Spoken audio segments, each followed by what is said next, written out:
Hey, if you appreciate local news like this, especially if you are local to Lansing, Illinois, you should subscribe to our local news email. It's free, and it helps us, and it helps you too. Subscribing is the most consistent and convenient way to get all the local news we publish. It doesn't depend on algorithms or SEO or other high-tech voodoo. It just shows up in your inbox for free every morning. Click on the link in the description below or on the QR code on the screen somewhere and sign up today. Thank you. I pledge allegiance to the flag of the United States of America and to the republic for which it stands, one nation, under God, indivisible, with liberty and justice for all.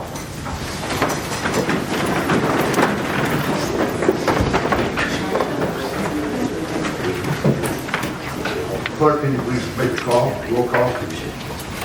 Trustee Zeldenrust. Here. Trustee Smith. Here. Trustee Nommensen. Here. Trustee Abbasy. Here. Trustee Lamothe. Here. Trustees have before them the minutes of the May 6, 2025. If there's no questions or concerns, I need a motion to accept. So moved. Second. Clerk, will you please take that roll call? Trustee Zeldenrust. Aye. Trustee Abbasy. Aye. Trustee Smith. Aye. Trustee Nommensen. Trustee Lamothe. Moving on to Do we have Mayor Hardy to vote? Does he only have to do Mayor Hardy to vote? Yeah. You have to vote to vote. I approve the minutes. Moving on to the mayor's report, appointment of Leo Valencia to fill the unexpired term form for Trustee Maureen Grady Perovich. So, Leo, if you could step up, please, with your wife, Maria. Oh, I'm sorry. We got to do a roll. So, clerk, can you do a roll, please?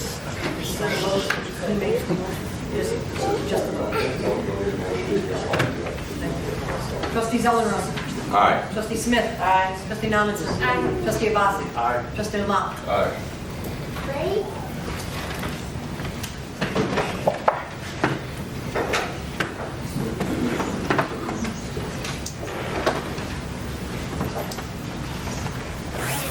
Roll, sir.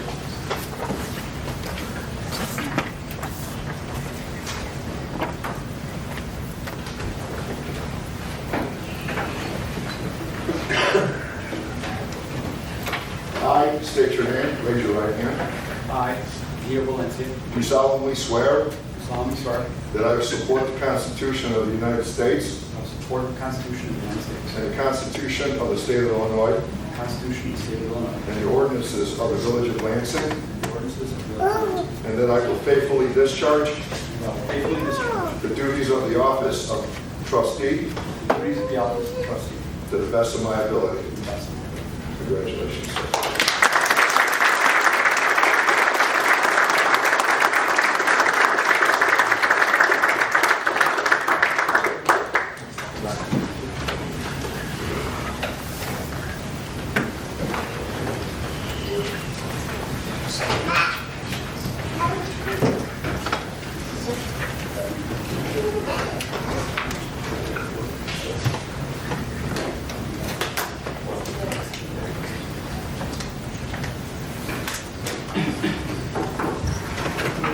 Again, welcome, Trustee Valencia.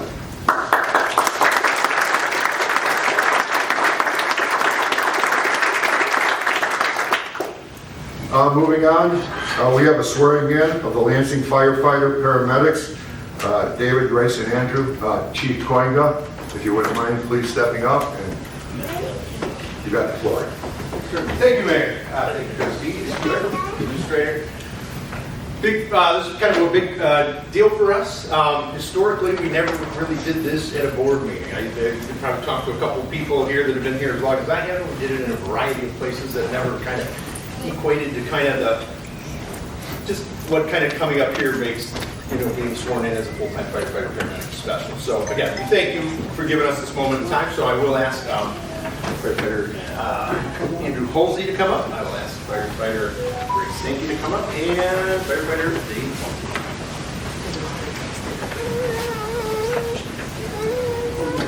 The one on the left side is my best side, so you can.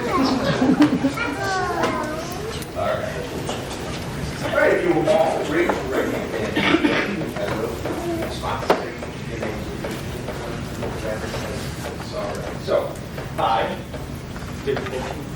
I, Andrew Halsey, do solemnly swear solemnly swear that I will support and defend the Constitution of the United States that I will support and defend the Constitution of the United States and the Constitution of Illinois, and the Constitution of Illinois, and I will faithfully discharge the duties and I will faithfully discharge the duties of a firefighter paramedic of a firefighter paramedic for the Village of Lansing, Illinois, for the Village of Lansing, Illinois, to the best of my ability.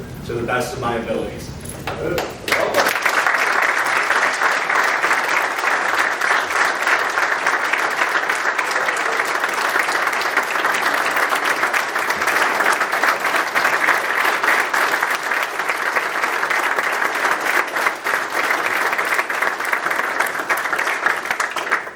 Another thing we never really used to do was kind of have somebody related to us or somebody that we'd like to pin our badge on us do that. So tonight we're going to start with firefighter Halsey here, and we'll ask for Ashley, Jack, and Dan to come up because I couldn't get everybody's name together. So you guys can come up.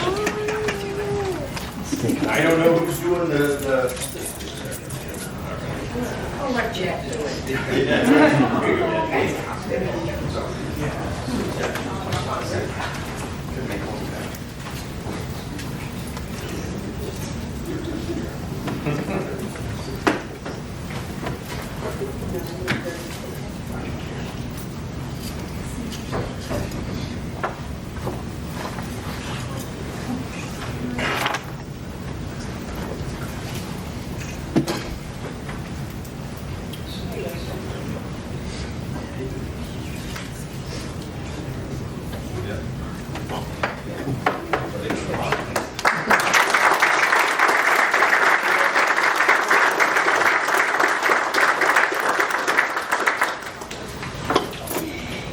All right, and great. Firefighter Stanky here. We'll ask her about Noah.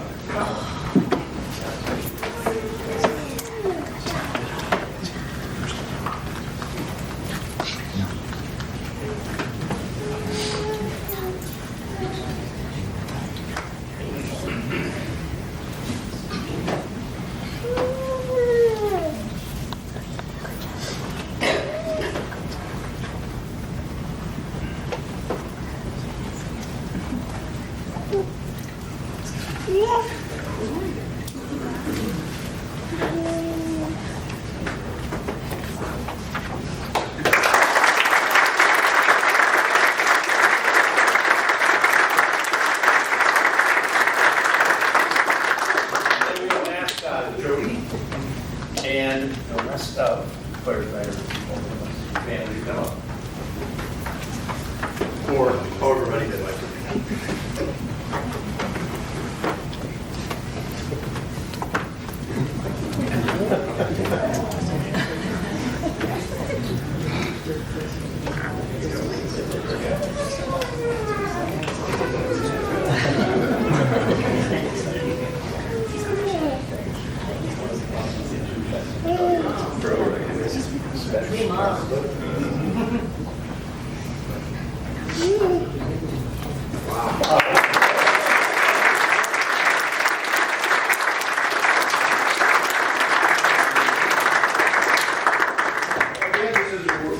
We have a real good group here with us. These three new hires passed through their probationary period without issue, and we're just more than excited to have them. It's been a great add. So thank you.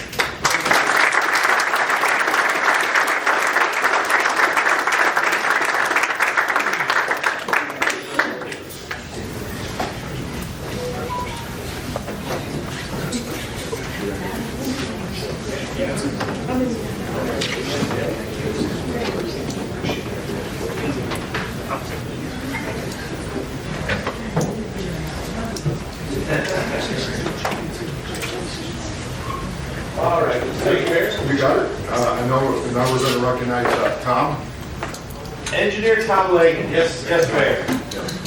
There are some things in this village that are old, not as old as Tom. Tom's been with us now. How long have you been with the department? How did you start? 1993.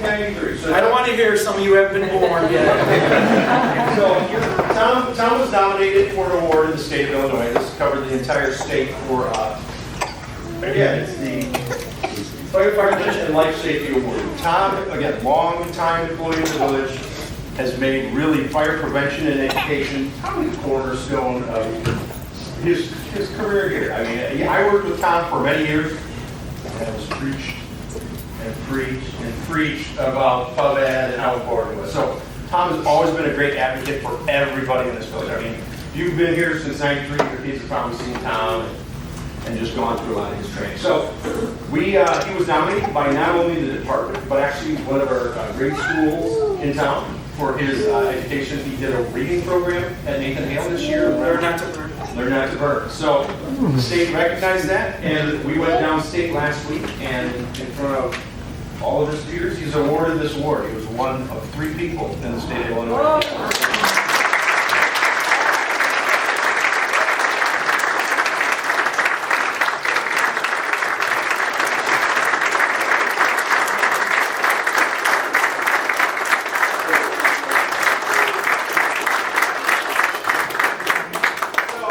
Tom, because he's a great educator, he likes to give a speech every once in a while. So we're going to clock him in at 2 minutes, and we're going to let him say his speech if that's okay with you.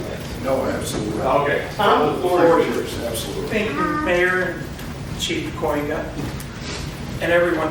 First of all, I want to thank everyone. That way I don't forget anybody. What a tremendous honor this award to me and my family and our Village of Lansing Fire Department. As Chief Koinga said, I was one of only 3 recipients to receive this award from the whole state of Illinois this year. And I was the only recipient to receive this award from a fire department in the entire state. It means a lot when you get recognition for something you've done, believe in, and enjoy doing, and you know it makes a difference. I have a lot of people to thank, but most of all, I want to thank the people of Lansing who I served and been dedicated to as a firefighter, paramedic, and fire engineer since 1993, which is going to be 32 years in November. The Lansing Fire Department, I want to thank especially for giving me the opportunity 32 years ago. Chief Koinga, Lieutenant Wright, and Emily Angelo, the teacher and reading specialist from Nathan Hale School, who nominated me for this award. Without them nominating me, I wouldn't be here, but I would still be teaching and educating the public of this community. I want to especially thank my family, my wife Jessica, my daughter Madison, my son Aaron, my mother-in-law and father-in-law Tom and Sue Richards, who are here right now today and have always supported me in anything in the fire service throughout my career. Public education and fire prevention is the best way to limit and prevent someone from dying or getting seriously injured in a fire or getting injured in general. If I did one thing that taught and prevented a person from getting seriously injured or burned or even dying in a fire, then I've done my job to the most I could possibly do. So thank you everybody for being here today to support me. And the one thing I say at the end of all my public education is everyone to be safe. So on the count of 3, I want everybody in the room to say to be safe. Ready? 1, 2, 3. Be safe!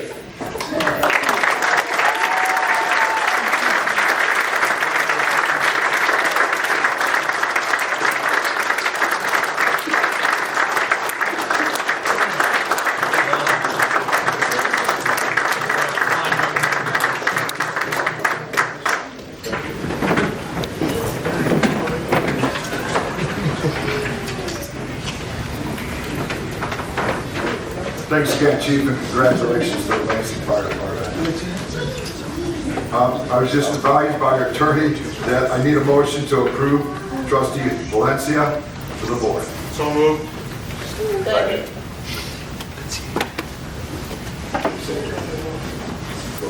Would you do a roll call, then, please? Trustee Abbasy. Aye. Trustee Zeldenrust. Aye. Trustee Smith. Aye. Trustee Nommensen. Aye. Trustee Lamothe. You are now official. Thank you.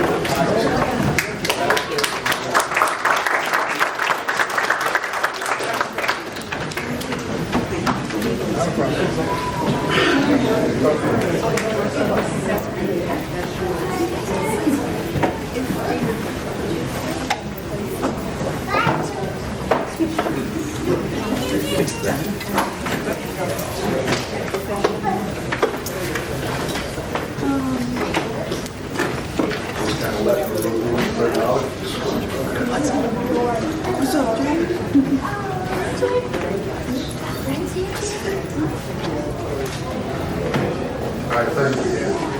We're going to move on again with the mayor's report. I'd like to introduce and recognize Public Works Supervisor Earl O'Neill. Earl, if you'd like to come up to the mic.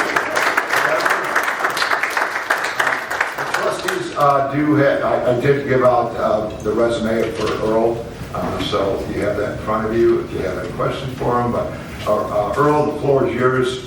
If you wouldn't mind just giving us a little bit. I know you've been in Lansing a long time, and a little bit of a, recap on what you've done. Thank you. First of all, I'd like to say thank you, Mayor Hardy, administration, trustees, for allowing me this opportunity. I've been a resident of Lansing for 27 years. This is a huge opportunity for me as far as to now spend my time and energy serving the village of Lansing and working with all of the residents as far as in Lansing. I look forward to each and every opportunity as far as to work with all the public. I've inherited a great team.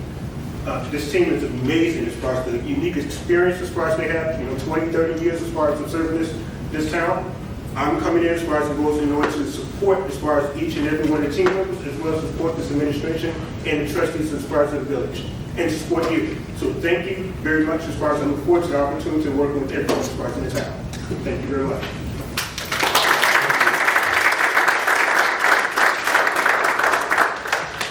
That comment there, Mayor. I read the resume on Mr. O'Neill, but you look way too young. Of retirement age, and have accomplished all the things that you've accomplished. Oh, yes, sir. I've only been in this business for about 36 years as far as management, so yeah. It's just a little bit of time. But I have a lot more to learn, again, from this community as far as goes in this team that I'm working with right now. So each and every day is an opportunity for me as far as goes. So I'm greatly appreciate as far as this opportunity to work with everyone. Right. Well, your background is quite vast, and it covers all of the things that I know are going to come in handy down at Public Works, between the HR history, the loss prevention, the building access, the security, the efficiency changes that have been built over the time. Just driving up tonight, going past the foundation of the new Public Works building, it's like the timing is perfect to have gentlemen with your background and experience to come on and be involved in our Public Works Department. So welcome, and look forward to working together with you in your new role, and just watching it all develop, bringing what you bring to the table. Thank you very much. Thank you, trustee. Moving on, proclamation, National Poppy Day.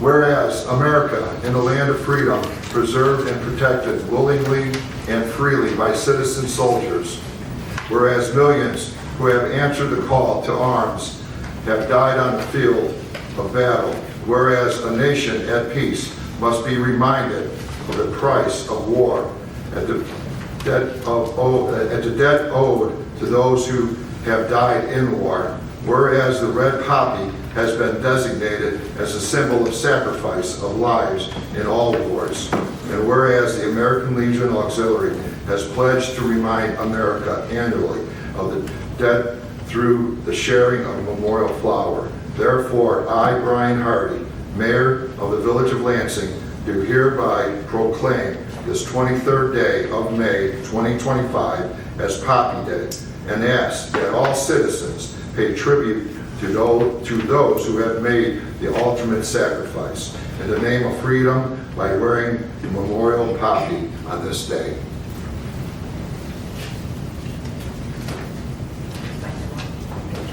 Is a ladies auxiliary here tonight? Yes. Yeah. Would you ladies like to come forward?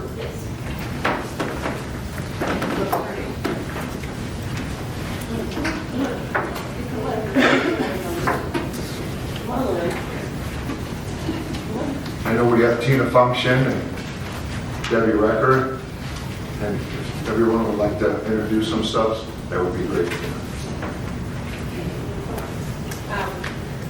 Well, this is Debbie Recker. She is our treasurer. Darlene Line is a member. Trisha Markowski is a member. Patty Bergudis is also a member. She's also a member of the Record. But I just like to say Poppy Day is an American Legion family event. So the whole family gets out. We were on the corners the 16th and 17th, and we were collecting donations for the little poppy. So if you did get one, please be sure to wear it on Friday. This Friday, 23rd. Okay. I always do that, so thank you. All right. Yeah. Appreciate everything that you guys do. It's so important that we always keep this going. So thank you guys. Yeah.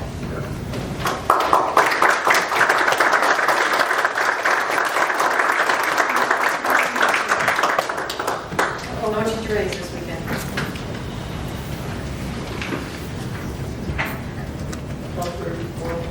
About $3,400 they raised. $3,400 this weekend.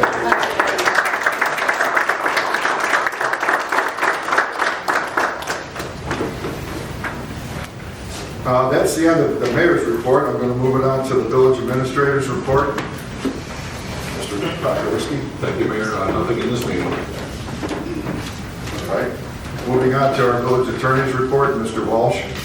Yes, the trustees received a communication from the mayor regarding the removal of Mr. Richardson as the superintendent of public works.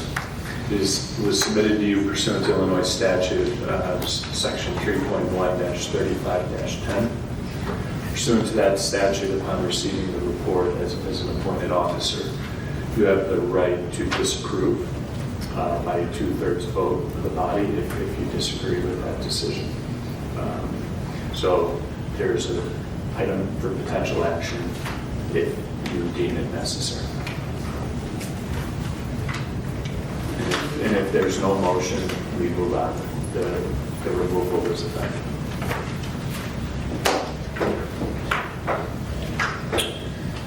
Okay. I don't see a motion. Okay. Thank you, attorney. Moving on to finance and insurance, Trustee Abbasy. Thank you, Mayor. I'd like to make a motion tonight that we would approve total payroll for the date May 15, 2025 in the amount of $700,183.98. We would approve total accounts payable in the amount of $1,800,166.12. Second. We have a motion and a second. Clerk, please take the roll call. Trustee Abbasy? Aye. Trustee Valencia? Aye. Trustee Smith? Aye. Trustee Zeldenrust? Aye. Trustee Nommensen? Aye. Trustee Lamothe? Aye. Thank you. Moving on, I'd like to highlight a few items from the Finance Department's monthly report. As we wrap up the fiscal year, move on to the new fiscal year. So general fund, the village's general fund preliminary and unaudited operating revenues collected during fiscal year 2025 were approximately $38.36 million, as compared to a budgeted figure of $38.08 dollars that were budgeted. So we have brought in about approximately 100% of budgeted revenues compared to what we were expecting. And expenditures, we were right at about $34.39 million for fiscal year 2025. Village spending was up about 3% across the board, but that was in line with various increases in staffing with the collective bargaining agreement. However, our budgeted dollar amount for the year was $38.078, so we were at just over 90% of budgeted expenditures. That's always a positive to hear that news. We village's operating performance during the fiscal year continues to be reflected in the cash revenue, cash reserves. We currently have about $22.1 million in cash reserves for the general fund. After considering various accruals, that net balance is going to be $20.8 million. Now on to a few items for our insurance report. Workers' comp. Current policy here indicates 5 open claims with a projected future liability of just under $83,000.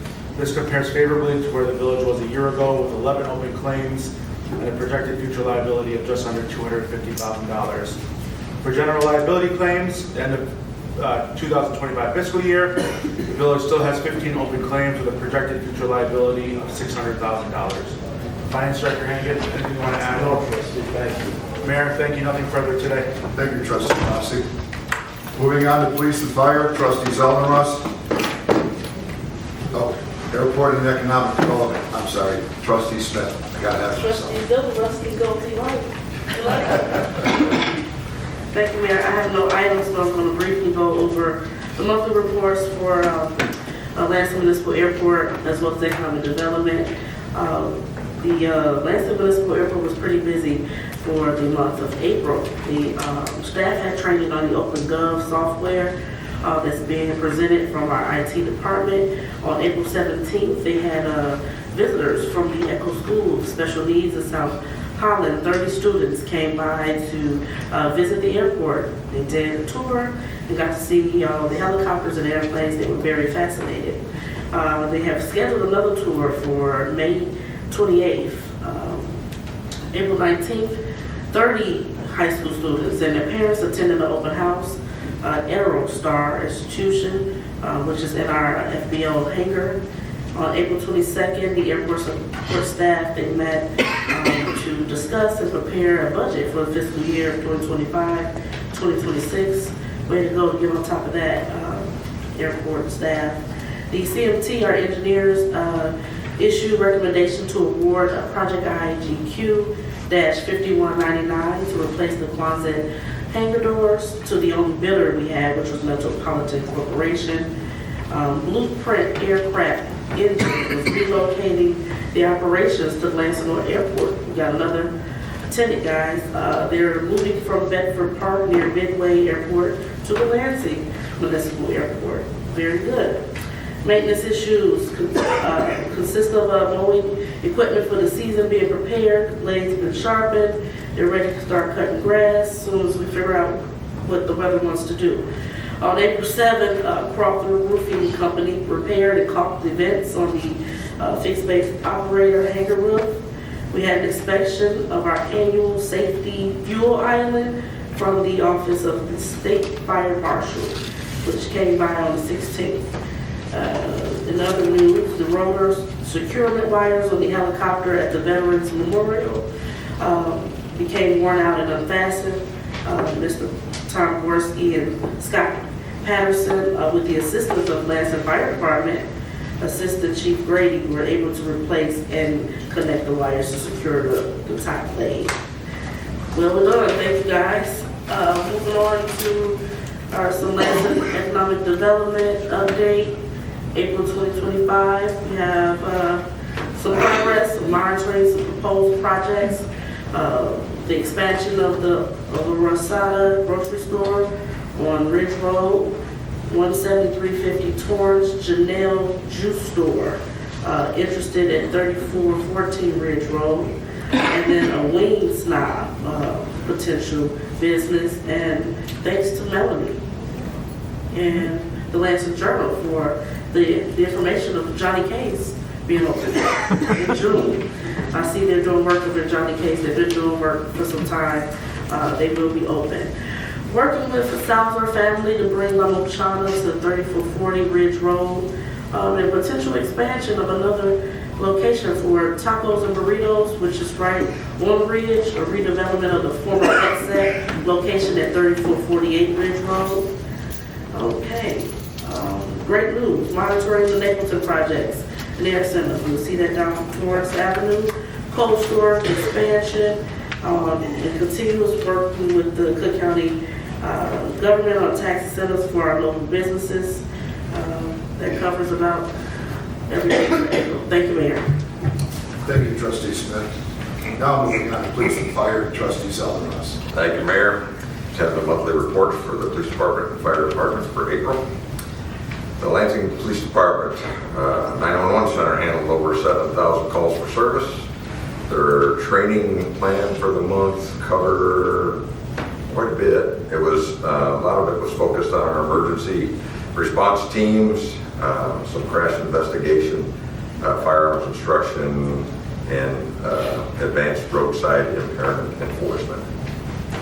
There was over 1,200 premise checks were conducted beyond the normal number of arrests and municipal citations. $21,500 received in administrative tow fees. The officers participated in events such as Breakfast with the Easter Bunny, Stations on the Cross, the Munster Family Bike Ride, American Legion's Bike Blessing and Ride, the National Drug Take Back Program, Coffee with a Cop, Breakfast with the Blue Basketball, and Village Cleanup Day. Lansing Police Department celebrated Telecommunication Week. This is an opportunity to recognize what our dispatchers do for our community 24 hours a day, 7 days a week. We are proud of them and appreciate what they do. Lansing Police Department participated in the Prevent Child Abuse Awareness event held at the Lansing Public Library. Lansing Police swore in 2 new lateral transfer officers in April. Matthew Sheets comes to us from Markham PD, has 5 years of experience, and Jessica I should have asked you. Sokolovich. Thank you. Finally figured it out. Yeah, Sokolovich comes to us from South Holland and has 3 years of experience. In April, LPD wears a pin on their uniform in honor of Officer Ken Novak Jr., who was shot and killed in line of duty on April 8, 1992. This serves as a reminder of how dangerous this job can be and helps us to remain vigilant and safe while serving our community. You will not be forgotten. Moving on to the Fire Department report for April. In April, the Lansing Fire Department again focused on flowing and moving attack hoses. Every vehicle is equipped with multiple hoses with loads to deal with varying situations. This month, crews worked on flowing water while advancing hoses. Due to varying pressures and nozzle reaction, moving and flowing at the same time can be difficult. The crews work on proper body mechanics and hose manipulation to make sure that they're competent in moving and flowing with hoses from the rigs. In training, they had the opportunity not only to do the training with the hoses, but also took advantage of an opportunity at the Pioneer Motel. Before the building is being demolished, crews from Lansing, South Holland, and Munster assembled to practice ventilation tactics on the motel's large roof areas. We thank the village and the building department for coordinating with us to facilitate this training.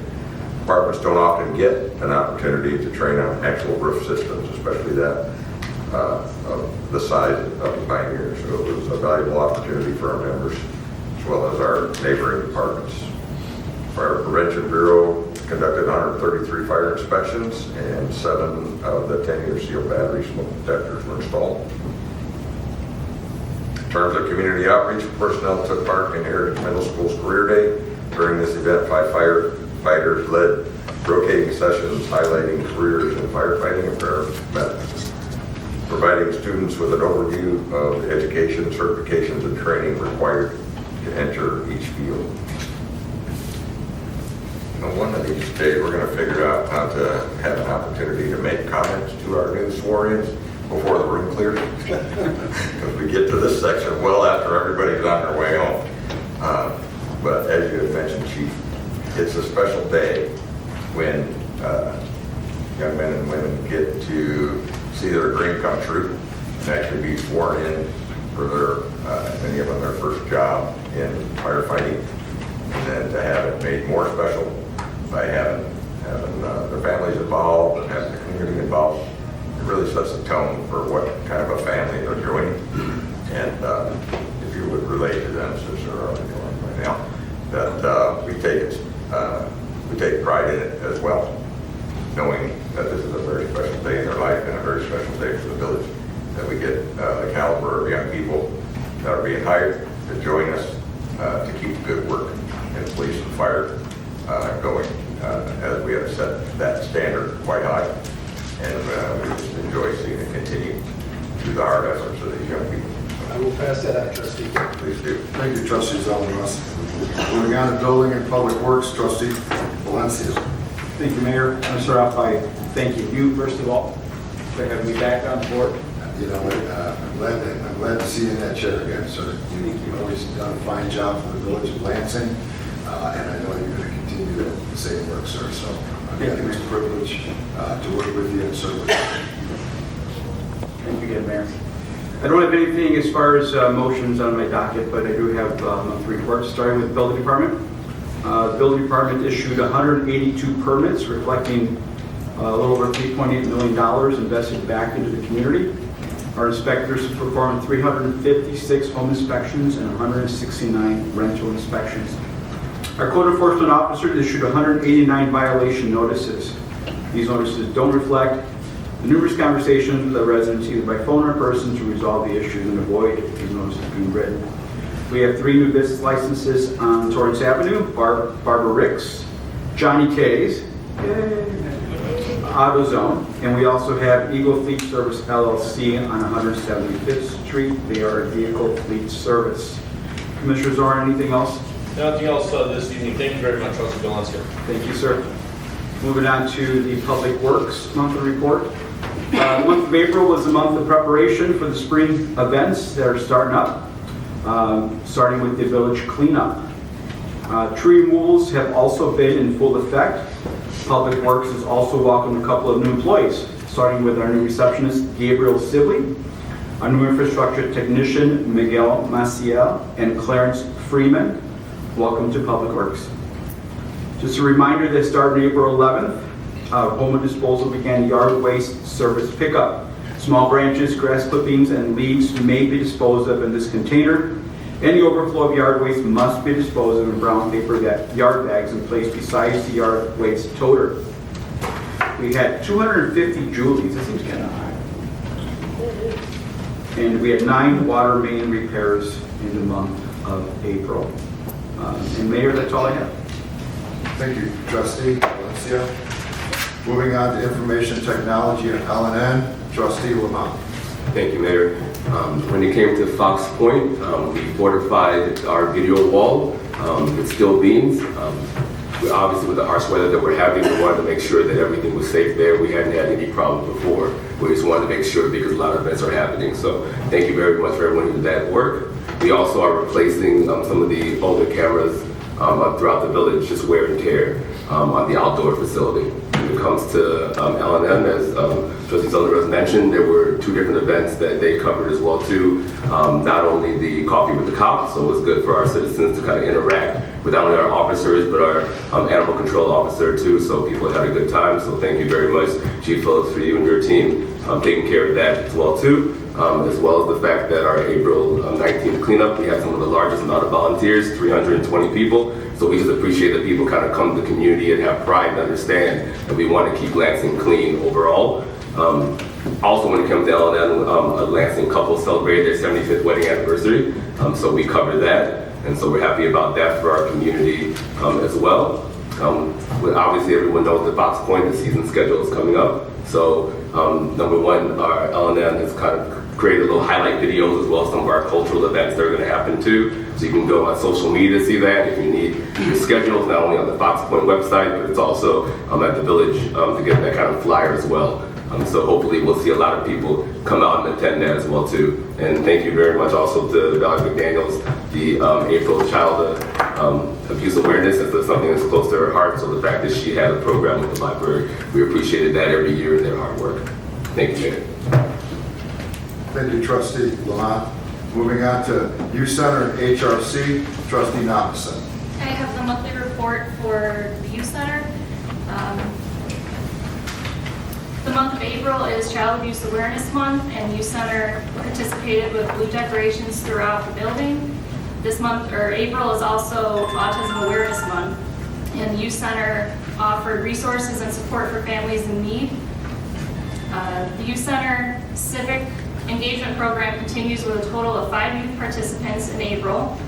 We want to thank our community donors who dropped off 3 boxes of chips and 4 boxes of candy for Easter treats for our youth. The youth center staff and its youth participated in Village Cleanup Day with a total of 20 people cleaning the bike trail, Rotary Park, and the alley and areas surrounding the youth center, filling 8 bags of trash. And that's all I have, Mayor. Thank you, Trustee Nommensen. Mr. Reynolds, I'm going to put you on the spot. Sorry. Won't be the first time, won't be the last. No, on HRC, can you kind of give the audience and Lansing residents a little update on Lansing and Juneteenth and those upcoming events that Valerie McDaniels and her... Those two in particular? Yes, sir. Yeah, the Lansing Human Relations Commission for the second year is having an event, and it ironically kicks off our season. It's called Lansing's, a little play on words. It's music for the soul. It is inspirational music. They, I should say, reach out to a variety of performers, and these are more 15 to 30-minute. They could be poetry reading, it could be music, it could be violinists we've had. It's a variety of musical performances that are meant to inspire. Last year, as they opened, they had a decent weather day, and they had about 500 people that came through from the hours from 1 to 5 o'clock, and you get kind of an in and out crowd that goes to those types of events. So Valerie and her team have worked hard with us to kind of get the logistics down. They'll be doing that again this year on June 1st. It's a Sunday from 1 to 5 o'clock, and again, it actually kicks off our event season at Foxville. The second event this year is that the HRC will be sponsoring and conducting a Juneteenth event at Fox Pointe. June 19th is on a Thursday this year, and the event is meant really to educate and to inform the public about what that holiday is, the history behind how that became a holiday, and also to educate the public that this is not a divisive federal holiday, that this is a holiday that's on our calendar now, and it's meant to make us aware of things that have happened throughout history, and the fact that, like many dates that are federal holidays, the significance of that within our day-to-day lives. So that event, it's 5 to 7 p.m. It will be mostly held under the pavilion, but it will also have some areas outside of there. And again, it's meant to educate, it's meant to inspire, and it's meant to inform, because there are a lot of misnomers out there about what Juneteenth is. And so part, we feel, and I'm speaking for the HRC a bit as well, is to educate the public as to how did this become a holiday? And what is it that we are informing them? Why are we celebrating this day, as far as, and where it's at its place in our history, if that makes sense. So that's the goal of this. The HRC's done a nice job in lining up speakers and also having some fun interactive things for families. And that will be on June 19th, which is Juneteenth, from 5 to 7 p.m. Thank you, Ken. I appreciate you. Yes, sir. So a little update on that. Moving on, we got public comment. Public comment here tonight. Anybody that comes up, please state your name, your address, and normally we get like 5 minutes, but you need a little bit longer. 6 to 8 p.m. on that, my bad. Oh, 6 to 8 on June 19th. Thank you, Mr. Reynolds. Thanks, Tom. Anybody with public comment tonight? Yes, ma'am. Good evening, everybody. I'm a resident, my name is Barry Arrington, and I'm a resident in Waterford Estates. So I came to hear, hopefully, an update on the Hilton Tru Hotel project, which is directly behind us, but directly behind my home in particular. And I haven't heard anything, and I know that, thank you very much. I apologize. I thought I had a loud voice. Thank you very much. We have not seen a lot of movement with the construction, and a lot of us are very concerned that the project is stalled. We don't know if it's low budgeted. Just haven't heard anything about it and wanted an update. As far as I know, that the project was still moving on, so like I said, we can look into it. Administrator Podgorski, would you know anything about that? Yeah, the project has been beset by a lot of delays with utilities. Commonwealth Edison and NICOR, both utilities have contributed to some of the delays. The owners of the project are also in need of some utility easements and also some road easements that are going to necessitate the village's cooperation, which we've already given, but also some of the other private property owners. In addition, the fact that the village just recently terminated the Torrance on 172nd Street TIF District and created the North Torrance TIF District requires the assignment of the previous redevelopment agreement from that old TIF into the new one. I think once those things are cleared up here, probably in the next month or so, I know Attorney Welch has been working with the attorneys for the Tru. I expect that project to be back online, and you see some construction this summer. Okay, do you have an anticipated date for completion? I could not give you one here tonight. Not at this time. Yeah, sorry. We could talk to we could ask the builders, and if you leave me your contact name and number, I'm happy to share that with you. I certainly will. Thank you. Thank you. Thank you, ma'am. Anyone else have public comment tonight? Thank you, Administrator Podgorski, for answering those questions. Thank you. Moving on to old business. Do the trustees have anything for old business? Do the trustees have anything for new business? And I would just like to say welcome to Leo, Ernest, and Amy. I know under the watchful eye of Mr. Saad Abbasy and Jerry Zeldenrust and Micaela Smith. And of course, Leo, you have 4 years of experience, but I'm looking forward to the next 4 years. I know a lot of great things will be coming here to the village of Lansing. And I know the love that you guys have for our village and its residents. So I'm looking forward to serving with you and all of Lansing. So again, congratulations.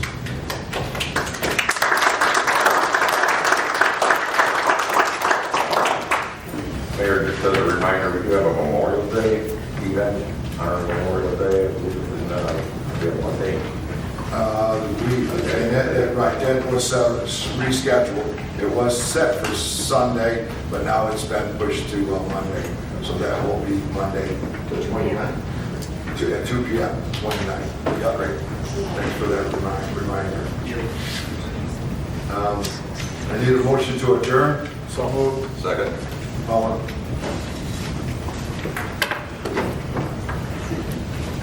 Trustee Abbasy. Aye. Trustee Zeldenrust. Aye. Trustee Smith. Aye. Trustee Nommensen. Aye. Trustee Lamothe. Aye. Trustee Valencia. Aye. All right, now moving on to the committee of the whole meeting. Mayor's report. I'm sorry. Yep. We need to call the meeting to order. Clerk, please take roll. Trustee Zeldenrust. Here. Trustee Smith. Here. Trustee Abbasy. Here. Trustee Nommensen. Here. Trustee Lamothe. Here. Trustee Valencia. Here.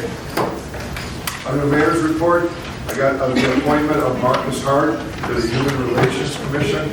Marcus, I believe you're I got late because I'm on another side. Marcus, would you mind stepping up to the microphone? Trustees, you have before you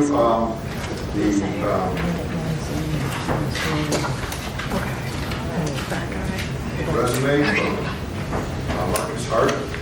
So, Marcus, if you wouldn't mind just kind of giving us a little brief summary of your life here in Lansing and your life in general, too. Thank you, sir. Good evening to you. Good evening to the distinguished trustees and official staff. I'm a Lansing resident for the last 8 years. I love Lansing. My wife and my son and I, we love Lansing. My son is a former Cougar. He's now a Mighty Mustang, and he's in love with Lansing. He is especially in love with the new Chick-fil-A that we have now. So thank you for doing that. My wife works for School District 215 in the Human Resources Department. And I'm told she's the lady to see if you need any human resources action. My wife is here with me this evening. Stand, please. Mrs. Regina Hart.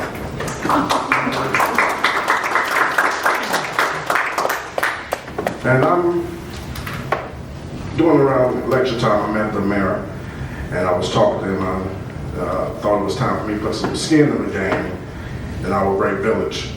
And I have a heart to serve, being an ordained minister. That's pretty much all I know is serving. My dad was a pastor for 50 years, and he taught me how to serve people. And I have a heart to serve in any capacity that I can in my village. And I will remain a resident of Lansing even after I retire, because I just love it here. It's a great place to live. So any way I can be of service to your administration, to the Human Relations Commission, I'm more than open to do with it, whatever it takes. Thank you. Thank you. Do the trustees have any questions for Marcus? If not, I would like this on our next village board meeting for approval. Thank you. Thank you so much. Thank you. I appreciate your time, sir. Thank you, sir. Moving on.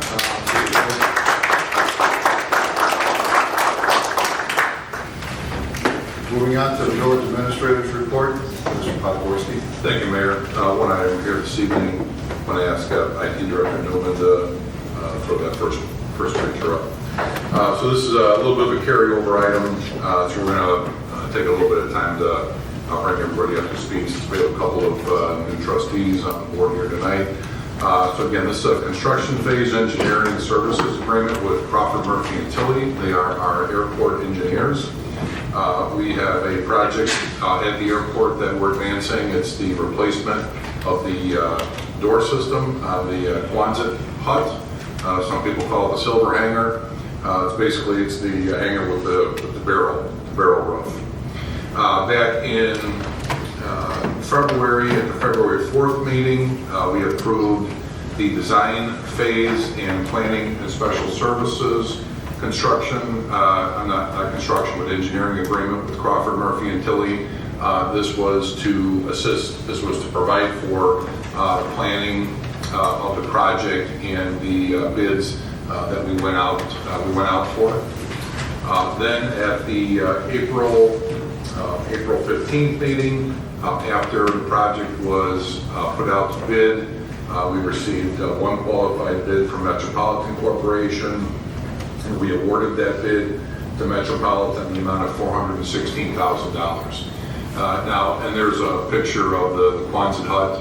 This is from the south looking north, so you're on the airfield, and you can see the rough shape of the door system. Those doors really don't open unless you have some mechanical assistance, and therefore we don't utilize the Quonset hut as much as we'd like to.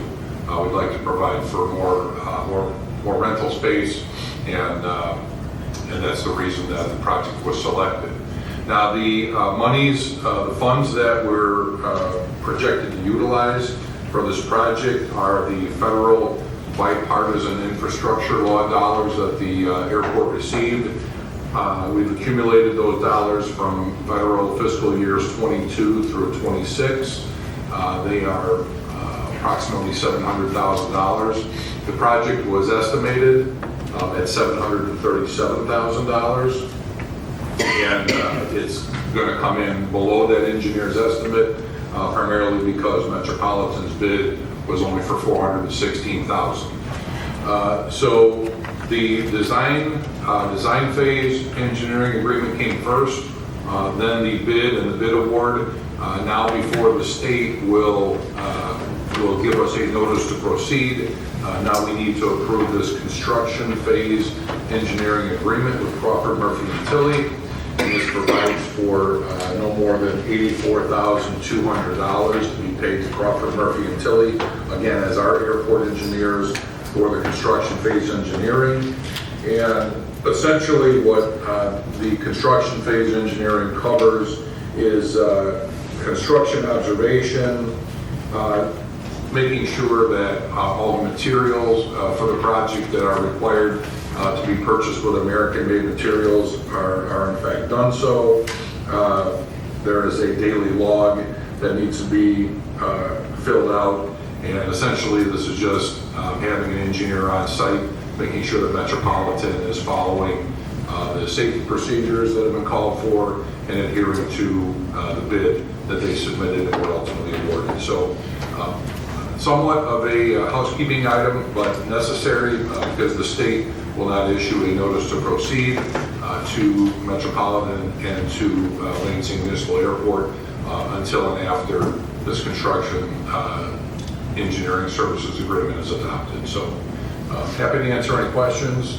Crawford Murphy and Tilly obviously have been our longstanding engineers at the airport. Kyle Peabody offered to be here. I told him he was just getting back from some time away from the office today, so I told him he could take another day, and we'll try to cover it for him here tonight. I'm happy to answer any questions if you have any. Administrator, the $82,000, is that covered by the $700,000 chunk of money? It is.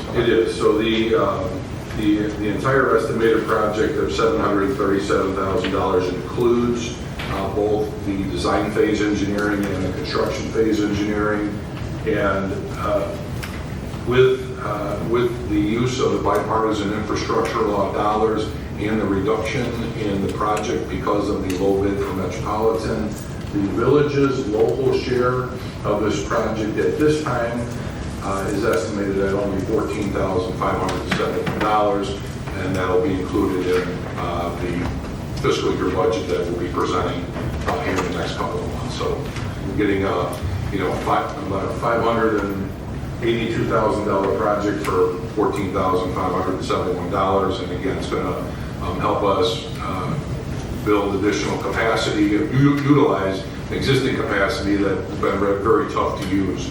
This will be a big improvement for the airport. Great news, thank you. Administrator, assuming this gets approved, what's the timing for these repairs? We're expecting a notice of proceed to be issued within the next 30 days, and this project would take place this summer. Any other questions for the administrator? We'd just like to get this on the board at the June 3rd meeting for approval. If there's no other questions, I appreciate your time. And Mayor, that's all I have this evening. Thank you, Administrator. Moving on to the village attorney's report, Mr. Walsh. Nothing to report. Thank you, sir. Moving on to finance and insurance, Trustee Abbasy. Thank you, Mayor. 2 items tonight to discuss in my section here. I'm going to turn things over to Finance Director Brian Hanigan. First, to discuss a master lease purchase agreement for a Ford wheeled coach ambulance. Excuse me, Board, Mayor Hardy, Mr. Podgorski, you have before you a request to incur some financing costs over the next 5 years to purchase a large item that I think Chief Mike could tell you has been in the works for quite a while. So I put a memo together that shows the cost of this financing to be approximately $45,000. Keep in mind, when we have large items like this, about $265,000, the board approved this last September. It's not usual for municipalities to be able to pay for things like this out of the operating fund. I've had a number of discussions with Trustee Abbasy about this. This is the typical lease versus buy decision that municipalities face when looking at large ticket items like this. The cost of the financing is approximately I quantified it for the village board number. It's about approximately $22,000, or about $4,400 a year. I'm recommending that we incur the cost.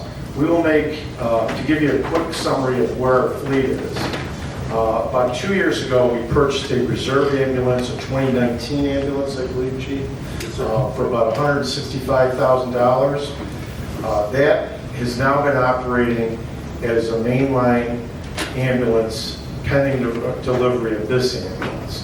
We also have the 2022 ambulance. We'll make that final debt payment on that ambulance in September. So the timing of this is we won't make our first payment until June of 2026. We'll make 5 payments of approximately, I don't have the amortization schedule for it, but it's approximately $60,000 a year. I'm recommending, as the finance director, that we incur those costs, even though Again, I've had a number of discussions with Mayor Hardy, with Trustee Abbasy. It's not, you could make an argument that we should pay for the set of our reserves. My problem with that is that our reserves are about where they should be.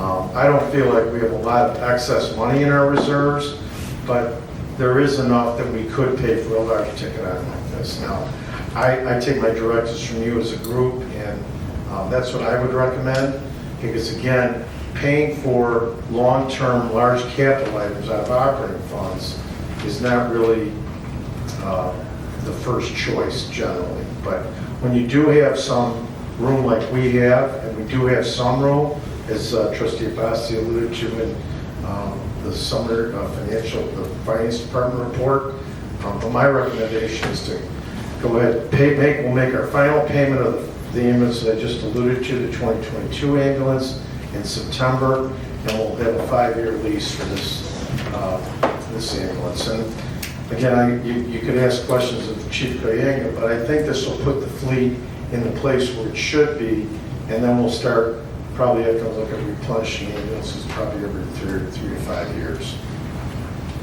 Finance Director, thank you for that. I do have a couple of follow-up questions for you.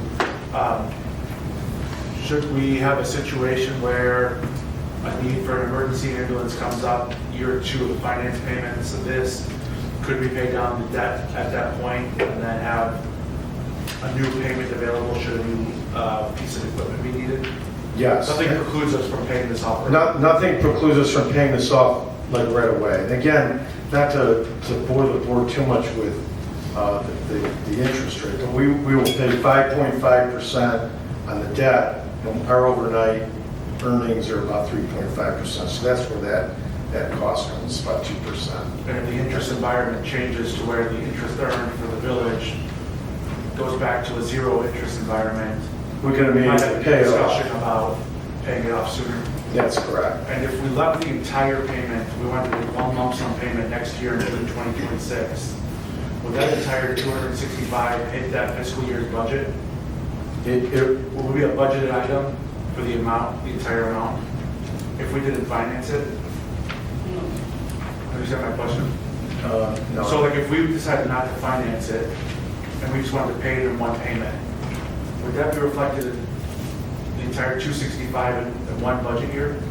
Well, it would from a cash flow perspective. So that's why I say, from a cash flow perspective, we've always talked as a board, and I think as the board knows from previous budget meetings, we've been fortunate to create financial management that's created a lot of surpluses over these last 4 to 5 years. But smoothing out cash flow, when you look at the use of an ambulance over a long period of time, over the 5 years, is really the prudent way to go.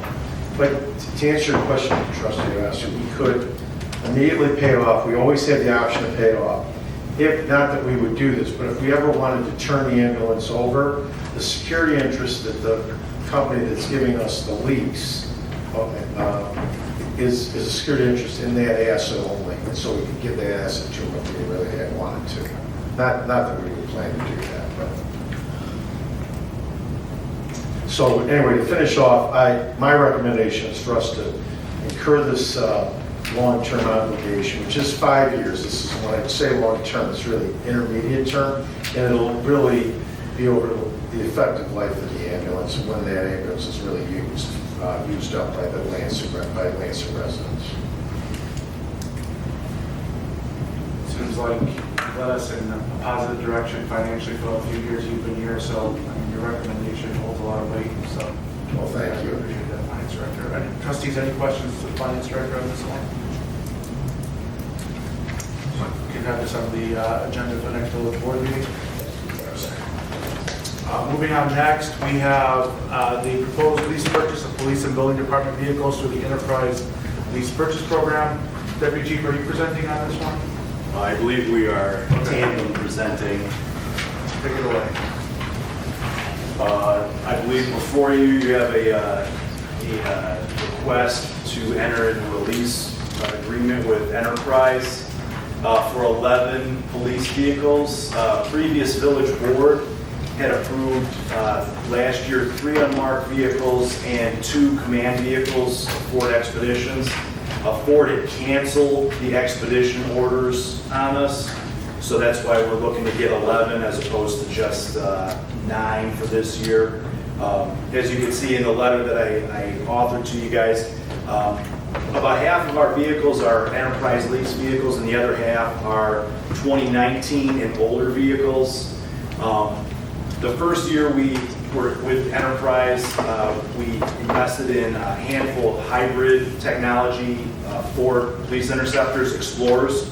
Those have not necessarily panned out for us as well as we thought. Some transmission issues, some issues with the technology that turns the batteries on and off. So money that we're saving in fuel, we're unfortunately spending on this, replacing some of this technology that is burned up inside.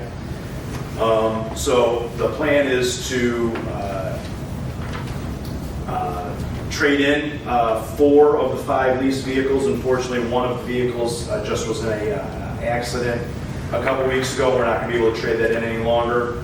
And then there's about half a dozen other village-owned vehicles, ranging from a 2007 Dodge Durango to a 2019 Ford Explorers that are ready to be sold at auction. We're going to be able to repurpose one of those squad cars as a community service vehicle. The current community service vehicle is a 2013 Ford Explorer with almost 200,000 miles. That is going to be sold as well. So with your permission, we'd like to take on 11 vehicles and offload 11. One of the vehicles we're looking to get is a police package F-150. We currently have an F-150 that we've seized from a drug dealer. It's a 2013. It's got about 140,000 miles on it. It's serviced very well. We're going to take that vehicle, use it for our fleet and facilities manager to move some items around the town for us. This F-150 would replace that, so we're able to move some of the signs that you see for like the wine walk, cruise nights.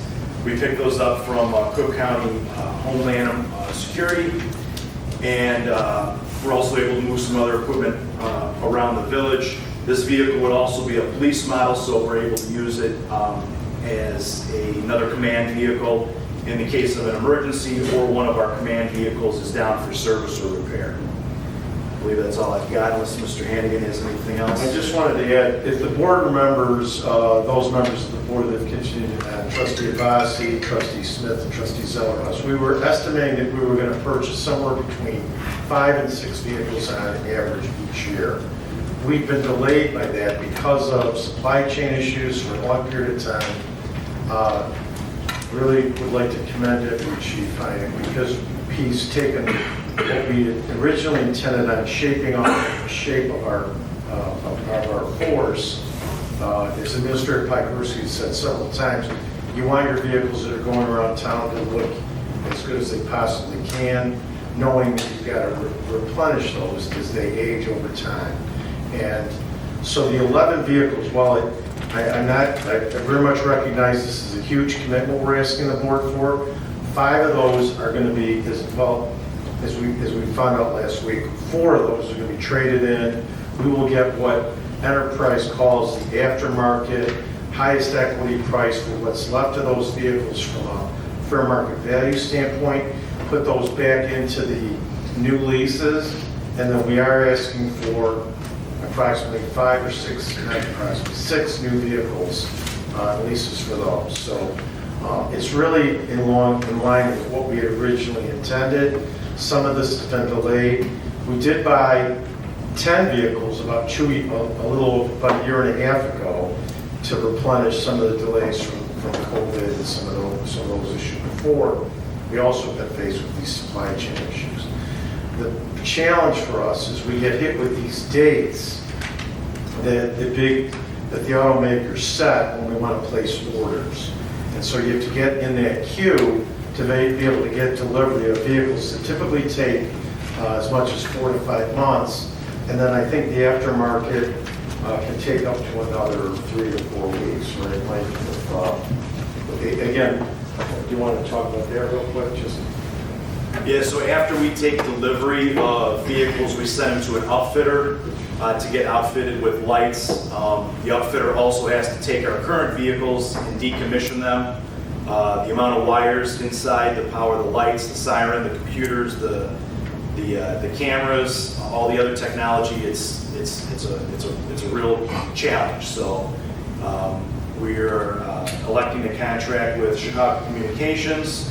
They used to be called Minor Electronics. They worked on our squad cars for a number of years. They have the contract for all of our communications equipment here at the building. And they do fine work, and I feel we'll get much better service than our previous vendor, Federal Signal. And so we have to get in line to get those vehicles worked on. So not only does it take 4 to 5 months to get the cars, then we have to get in line to get these cars outfitted with the lights, the sirens, the prisoner partition, get them lettered up to say Lansing Police on the side, and all that other fun stuff. I've spoken with IPMG, the village's insurance provider, who has made available up to $14,000 or $15,000 worth of, they call it a grant, but some of the equipment we're electing to put on the vehicles, they are covering the cost of because it increases officer safety in regards to the emergency lighting. the only other thing I would add, when the program was started, Administrator Podgorski and I asked Enterprise to include, when we talk about this aftermarket cost, they can cost as much as $12,000 to $15,000 depending upon the vehicle. Half of that cost we pay up front, half of that cost is incorporated into the lease payment. Again, generally speaking, the leases for these vehicles has been 5 years. We're also looking at the term of the lease. It may end up having to be 4 years because the best time to have those vehicles re-enter the market is when they have less than 100,000 miles. So. Finance Director, are these the first vehicles part of the program that we're trading back in? Yes. Dispatch? These would have been the ones that we did in end of 2020. And as Mike alluded to, these were the hybrid vehicles that then Deputy Chief Roberts felt that this is something that we should try. I think it's worked out not quite real well, to be frank, but because I think it wasn't clear that the cost of the battery replacement was going to really take over some of the gas savings that those vehicles presented. But I think it was worth, just to defend Steve, I think this was something that was looked at as a possibility. A lot of other departments have tried. I can speak for the town that I live in, Oak Lawn. They tried hybrid vehicles as well, and they just haven't. I don't think they're conducive to police operations because they tend to need to be run. I think they somehow stop at street lights because they're charging. I don't think they're the type of people we need, but I think we're going to get the best fair market value for those, and we'll put that back and we'll reinvest that into the new leases. How much longer will we need in the program to be able to provide an analysis whether the program as a whole, the enterprise program, is operating how we would hope it was versus just buying vehicles outright? When will we have an idea of the program in general is working how we were told it would work? Yeah, that's a very good question. We are working with Enterprise now to look at both the maintenance cost over this 5-year period, and one of the first, if you remember, if the board remembers, the benefits of that program were the maintenance costs on an annual basis should have been less. The second big benefit was that at the end of these lease terms, the vehicles will go back into the market and we'll get the highest and best fair market value or proceeds from those that we will reinvest into the rollover. We call them the rollover vehicles. We don't have those numbers yet because we're just putting together that. So once we get those two elements, I will have a complete analysis for the entire board for Administrator Podgorski and for Mike and Chief Phillips on the benefit. Not just them, because about half of the program does involve police vehicles, but as the board knows, we have vehicles across all of our departments. This is incorporated this year's upcoming fiscal year budget? Yes. and it has been incorporated over the last 5 years' budget, so. Thank you. Finance Director, would you say that because of the trade-in of the 5, that we're comfortably in line with the budget numbers that we had put together for this year? This is for the Yes, we are because we've been delayed, Trustee Zeldenrust. So we're not only are we, as Mike said, from a maintenance perspective, we're not exactly where I thought we'd be, because I think on some of these cars, like these hybrids, we've also had a fair number of accidents, which needs to be incorporated in our analysis, because a lot of the leased vehicles have been involved in those accidents. So to get them back on the street, you need to incur those costs. So there's about 3 or 4 elements to look at whether this enterprise program has really made sense. I feel it has, because it allows us access. I know we've been delayed because of supply chain, because of COVID, and some other things, but I think in the long run, it's a great way to be able to target 5 or 6 vehicles a year and be able to replenish your fleet. Similar to, frankly, what we've done with the ambulance fleet. We've done what you've To be more clear then, the number 11 strikes us as being high, but because of the trading in of the vehicle, because of selling the additional 6 that are in the fleet, that would come out where we can afford to be with an approval of this number of vehicles. Yeah, the request is actually 6 plus the 5 that are being rolled over. I know we've had the speed bump that we've experienced with the accident on one of the vehicles, so it's probably a net number of 6 that we're actually asking. And had our part of our order not gotten canceled by Ford last year, the number would be 9. Right. I believe we had this conversation with the board probably this time last year, and at that time we asked for 5, and we placed the order. We found out, I think in November, that the order had been canceled by Ford for the 2. We were intending to get expeditions, and they just said, we're not making them, I guess. So. Well, and the vehicles that Deputy Chief Hynek has identified that are not part of the original leasing program, Enterprise is pledged. Mandy Lanzini, we've now, one of the frustrations of the program, we've had a lot of turnover in their reps, but she's been involved with us now for about 18 months, and she's going to work with us on getting the highest value, if we so choose, to go through Enterprise. Or Mike also has an outlet, so I think we can maximize that. I think the auction house in Indiana that they talked about most. Yeah, we've sold it. It used to be Dyer Auto Auction. It's now Chicagoland Independent Auction in Gary that we've used for almost a dozen of our cars in the last couple of years. That has provided excellent service. And they've got cars running for us that we couldn't get running. And they got them running, put them on the line. So. I appreciate the hard work that goes into trying to figure out how to make this work.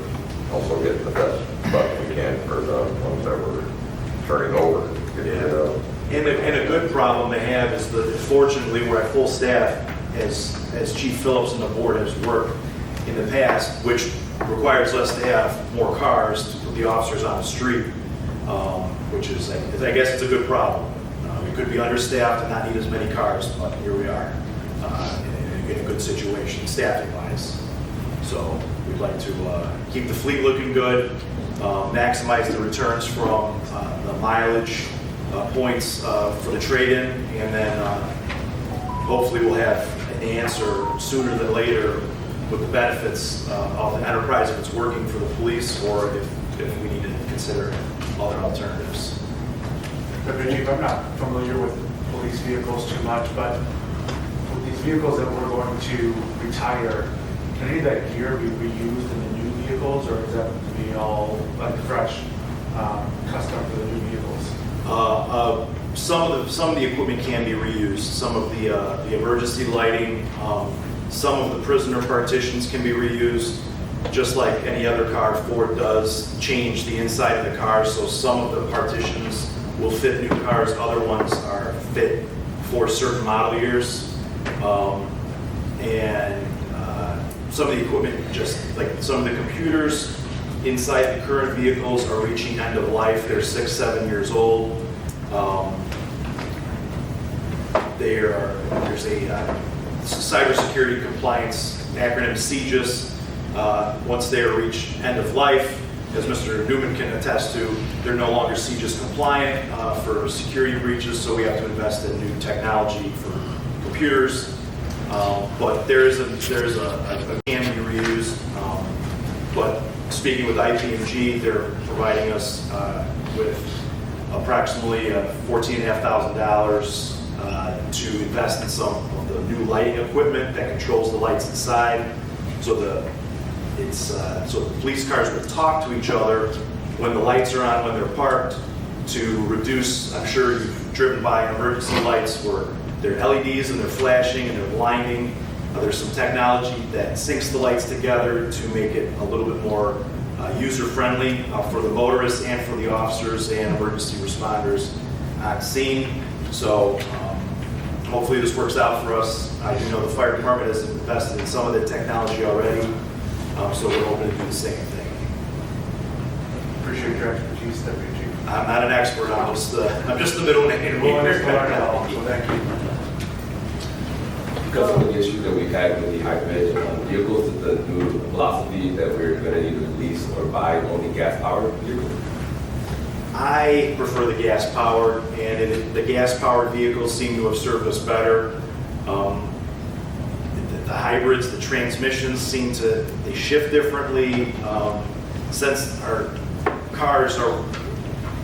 there's some technology in the cars that keeps the batteries going for a certain amount of time, it seems like it's causing strain on these batteries because the cars are on and off and on and off and on and off. In the matter of 20 minutes, some of the cars will turn on 6, 7, 8 times. And there's 2 batteries in the car, and there's a module, I guess, that controls the on-off thing. Only so many times before we've experienced that 2 of the cars in recent months have burned up. I mean, it looks like it's a little fire inside, but just like a fuse that pops. So it's unfortunately costing us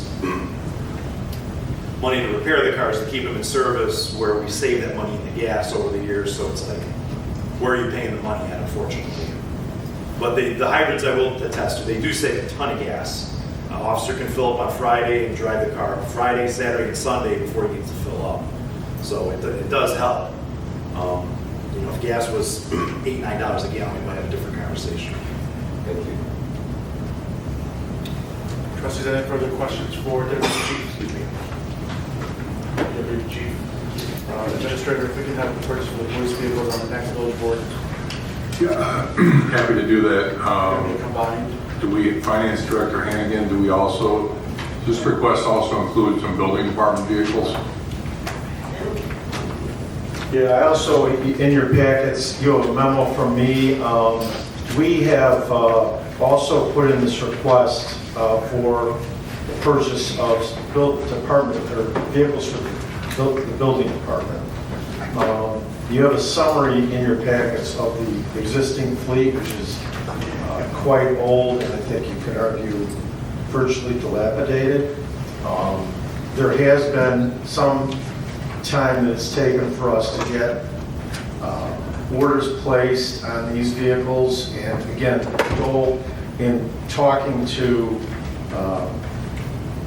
Director Savage about what his team needs, I'm asking for 4 vehicles for our 4 inspectors so that they all can go around representing Lansing.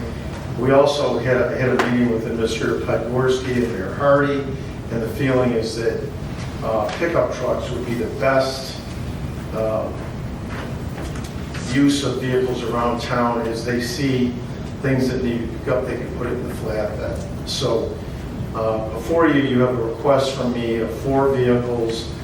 We looked at Ford Mavericks, and we've kind of gravitated to just really going back to Ford Rangers, which is really the vehicles that Zorn's department really had before. I think the price that we were able to get from Enterprise and from Ford makes it the most sense to go to that vehicle based on, I think, how they're going to be used by the inspectors. Finance Director, to see that under the Ford Ranger, they're only about 5,000 miles a year. Is that what you guys are okay with?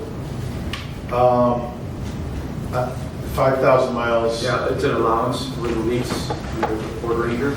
Oh, yes. 15,000 miles? Yeah, well, I think the answer is that the number of miles that these inspectors are going to put on are going to be well under the amount that we're being allowed by Enterprise. So we've had to be very blunt, the Enterprise program, we've had to tweak it, as I mentioned. We're probably going to have to look at maybe leases for these squad cars of 4 years so that we can hit the sweet spot when we go back to the market. Similarly, the Ford Rangers may have to have some limit on overall mileage, but it won't be such an allowance that the inspectors can't get where they need to go. As you know, the miles for a lot of these lease vehicles are the hard miles, right? They're very rarely do they go on the highway.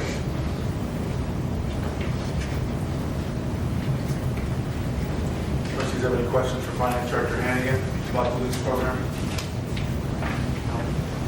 And I will come back to the board as soon as we get some more information on the aftermarket sales. Then I'll have a summary probably in the fall. Thank you. Okay. Administrator, these items will be placed on the Village Board meeting for June 3rd. Yes, sir. Thank you, Mayor. Nothing further tonight. Thank you, Trustee Abbasy.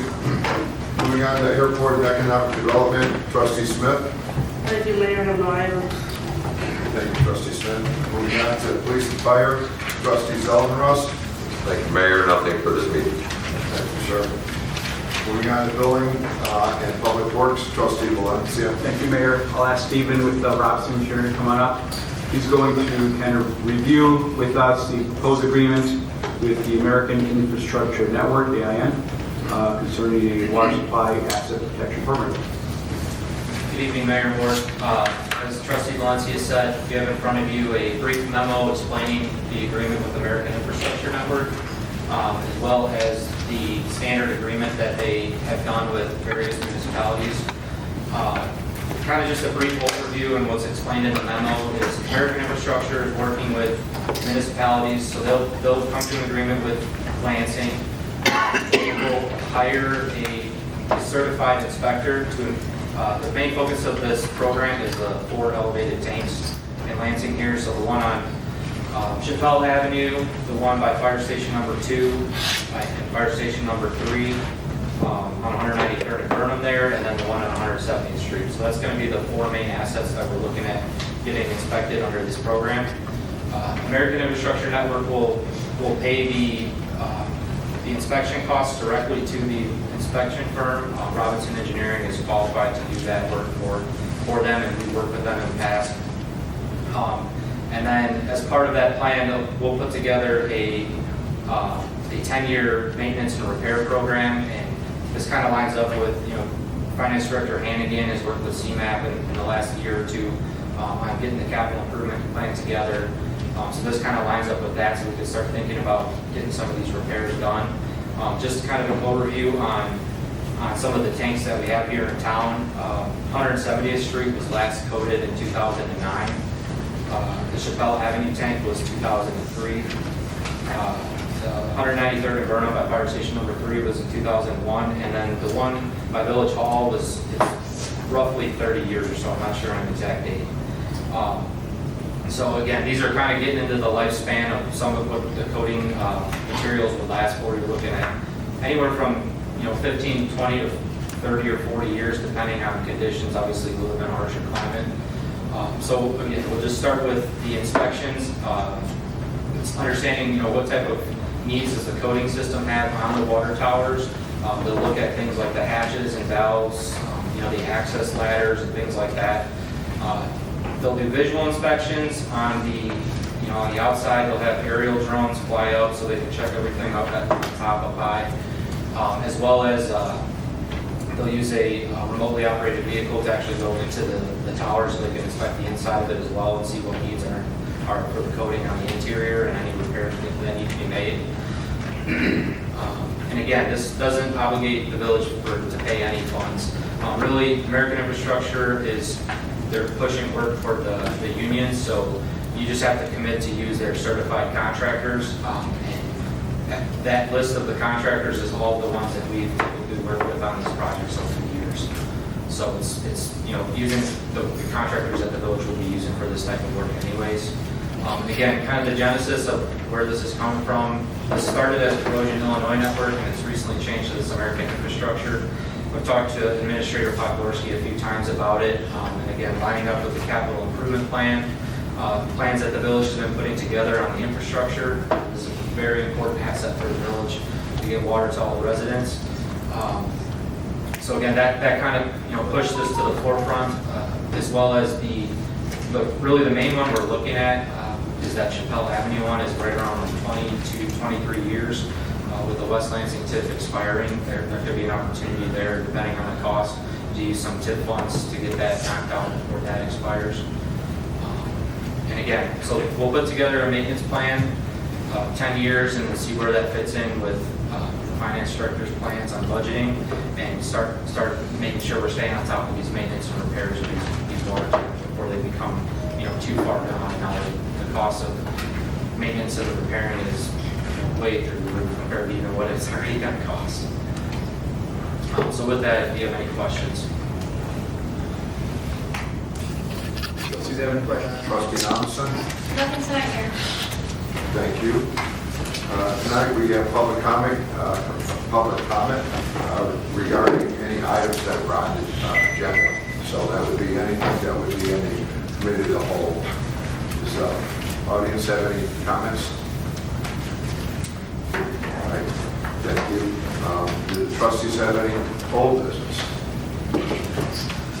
Trustees have any new business? I'm going to need a motion to adjourn to executive session to discuss matters pertaining to litigation. So moved. Second.